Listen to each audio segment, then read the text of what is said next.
BSc part 1 के lectures की कड़ी में हम लोग एल्गी के बारे में अध्ययन कर रहे हैं और आजकल हम फियोफाइसी के बारे में पढ़ रहे हैं। फियोफाइसी का मेंबर एक्टोकार्पस का हमने अध्ययन किया है। इसके 2 लेक्चर्स मैं अपलोड कर चुकी हूँ।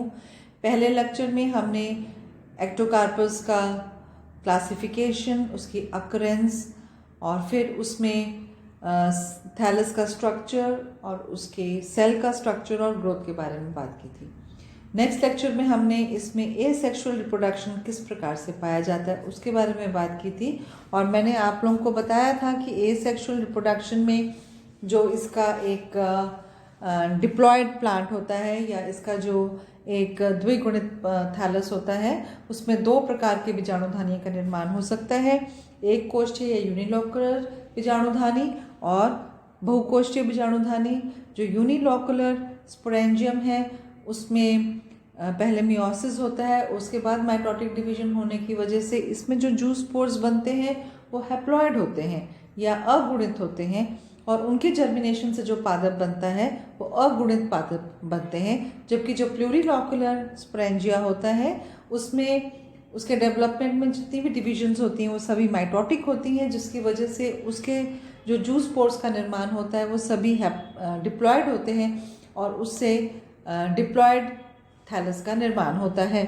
तो ये तो हम ऑलरेडी पढ़ चुके हैं। अब हमने बात करनी है इसमें सेक्सुअल रिप्रोडक्शन के बारे में।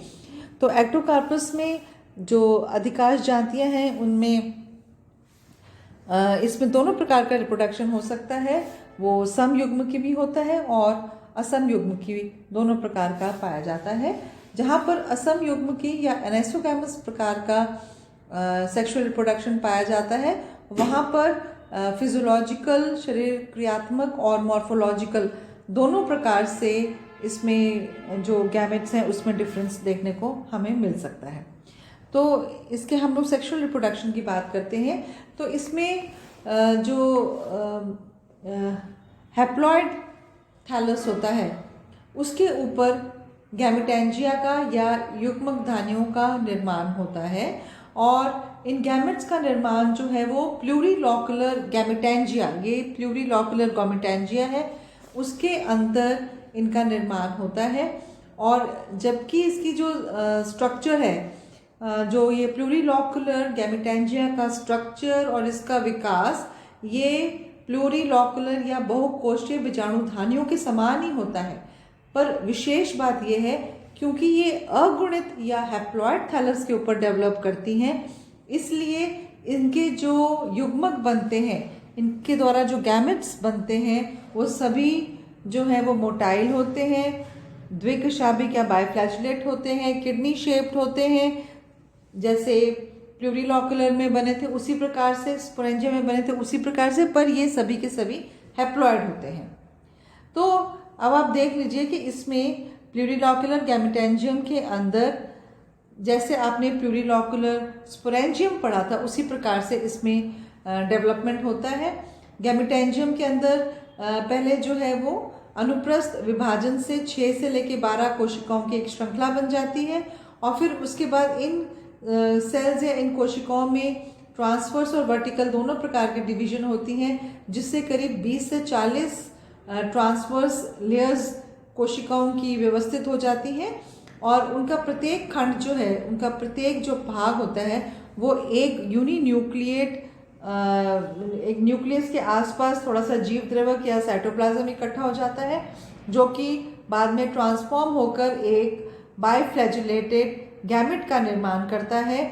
और ये बाइफ्लैजिलेटेड गैमेट जो होता है वो किडनी शेप होता है, मोटाइल होता है और उसके लेटरल साइड पर 2 जो है वो फ्लैजिला इसमें पाए जाते हैं। और इनका जो विमोचन होता है वो भी जो गैमेटेंजिया है उसके ज़्यादातर जो शीर्ष पर जो भित्ति होती है उसमें एक छिद्र पैदा हो जाता है, जिससे ये गैमेट्स जो हैं वो रिलीज हो जाते हैं। अब हम लोग बात करते हैं इसके फर्टिलाइजेशन की। तो जहाँ पर तो आइसोगैमस प्रकार का रिप्रोडक्शन देखने को मिलता है या समयुग्म की होता है, उसमें जो गैमेट्स होते हैं वो शारीरिक और आकार की दोनों प्रकार से एक समान होते हैं, फिजियोलॉजिकल और मॉर्फोलॉजिकली बिल्कुल अलाइक होते हैं और वो एक ही थैलस की अलग अलग गैमेटेंजियो में से निकल सकते हैं, या एक ही गैमेटेंजिया में से निकले हुए दो युग्मक भी आपस में फ्यूज़ हो सकते हैं। लेकिन जहाँ पर एनाइसोगैमी पाई जाती है वहाँ पर इनके स्ट्रेन्स जो हैं वो अलग अलग होते हैं, जैसे कि और इनमें अलग अलग तंतुओं में से ये गैमेट्स प्रोड्यूस होते हैं। इनमें से जो नर या मेल गैमेट्स होते हैं वो ज़्यादा सक्रिय होते हैं, ज़्यादा एक्टिव होते हैं, जबकि जो फीमेल गैमेट्स होते हैं वो कंपेरेटिवली कम एक्टिव होते हैं या कम सक्रिय होते हैं। और इस जाति में क्या होता है कि जो फीमेल, जैसा आपको चित्र में भी दिखाई दे रहा है, जो फीमेल गैमेट है उसके चारों तरफ जो एक्टिव मेल गैमेट्स हैं वो इकट्ठे हो जाते हैं, और सभी मेल गैमेट्स जो हैं अपनी जो एक एंटीरियर इनकी फ्लैजुला है उसके द्वारा जो फीमेल गैमेट है उससे संलग्न हो जाते हैं या उससे अटैच हो जाते हैं। उसके कुछ देर के बाद इनमें से एक जो मेल गैमेट है वो अपना एक मेल गैमेट जो है वो अपना जो उसका फ्लैजुला है उसको कॉन्ट्रैक्ट कर लेता है, और जिसकी वजह से वो जो फीमेल गैमेट है उसके संपर्क पर आ जाता है और उसका फ्यूजन होता है। इसके बाद जो बाकी के मेल गैमेट्स हैं वो अलग हो जाते हैं और स्वतंत्र होकर फिर से तैरने लग जाते हैं। इस प्रकार से ये जो प्रक्रिया होती है जिसमें एक फीमेल गैमेट के चारों तरफ मेल गैमेट्स इकट्ठे हो जाते हैं और एक जो मेल गैमेट है वो फीमेल गैमेट से फ्यूज़ होकर और ज़ाइगोट का निर्माण करता है, इसको क्लम्प फॉर्मेशन, इस प्रोसेस को क्लम्प फॉर्मेशन कहा जाता है। ये जो आपको चित्र दिखाई दे रहा है ये एक क्लम्प फॉर्मेशन का डायग्राम है। तो ये तो हो गया इसके बारे में, अपना क्लम्प फॉर्मेशन के बारे में। इसके बाद जो इनकी जर्मिनेशन की अगर हम लोग बात करते हैं तो ज़ाइगोट जो है वो जर्मिनेट जो है वो फ्यूजन के तुरंत बाद या फर्टिलाइजेशन के तुरंत बाद उसमें उसके जर्मिनेशन हो जाता है, और जिस समय जर्मिनेशन होता है उस समय सिर्फ माइटोटिक डिविजन्स होती हैं, सिर्फ समसूत्री विभाजन होते हैं, इसलिए जो थैलस विकसित होता है वो फिर से द्विगुणित होता है, और इस द्विगुणित थैलस में फिर से यूनिलॉकुलर और प्लूरिलॉकुलर बीजाणुधानुओं का निर्माण होता है। तो इस प्रकार से इसका जीवन चक्र जो है वो चलता है। इसको हम लोग इस डायग्राम से एक बार समझ लेते हैं। तो ये देख लीजिए कि ये स्पोरोफाइट है, 2n है, तो इसमें एसेक्सुअल रिप्रोडक्शन के टाइम पर, इधर देखिए इसमें, या ये डायग्राम भी हम लोग समझ सकते हैं, ये ज़्यादा क्लियर हो जाएगा। एक्टोकार्पस का प्लांट है, ये स्पोरोफाइट है, 2n है। इसमें जो प्लूरिलॉकुलर स्पोरेंजिया है उसमें जूस्पोर होगा, जूस्पोर्स बनेंगे और फिर से स्पोरोफिटिक प्लांट का निर्माण होगा। ये तो एसेक्सुअल साइकिल हो गई। और इसी में जो स्पोरोफिटिक प्लांट है इसमें जो है वो यूनिलॉकुलर स्पोरेंजिया के द्वारा मियोसिस से ज़ूमियोस्पोर्स बनते हैं और गैमेटोफिटिक प्लांट का निर्माण होता है। गैमेटोफिटिक प्लांट में फिर गैमेटेंजियम में मेल और फीमेल गैमेट्स का निर्माण होगा और जिसके फ्यूजन से फिर से ज़ाइगोट का निर्माण होता है। तो इस प्रकार से इसमें इसका जीवन चक्र चलता रहता है। तो एक्टोकार्पस का जो सेक्सुअल रिप्रोडक्शन है वो अगुणित जो प्लांट है उसके द्वारा होगा। जो इसका यहाँ पर नीचे देख लीजिए, जैसे ये प्लांट है, ये गैमेटोफिटिक या ये हैप्लॉइड प्लांट है, तो इसमें गैमेटेंजिया प्रोड्यूस होंगे।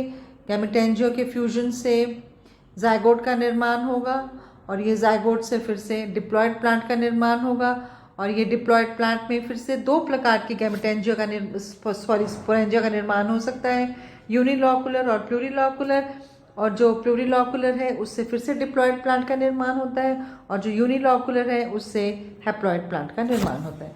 तो इस प्रकार से इसकी ये सेक्सुअल साइकिल जो रहती है, इस प्रकार के जीवन चक्र को आइसोमॉर्फिक कहते हैं, क्योंकि इसमें जो युग्मोद्भिद और बीजाणुद्भिद दोनों प्रकार की जो जनरेशन्स हैं या दोनों प्रकार की जो पीढ़ियां हैं वो मॉर्फोलॉजिकली या आकारिकी रूप से दोनों एक समान होती हैं, मतलब कि बाहर से देखने में इनमें हमें अंतर नहीं पता चलता। और इस प्रकार की जो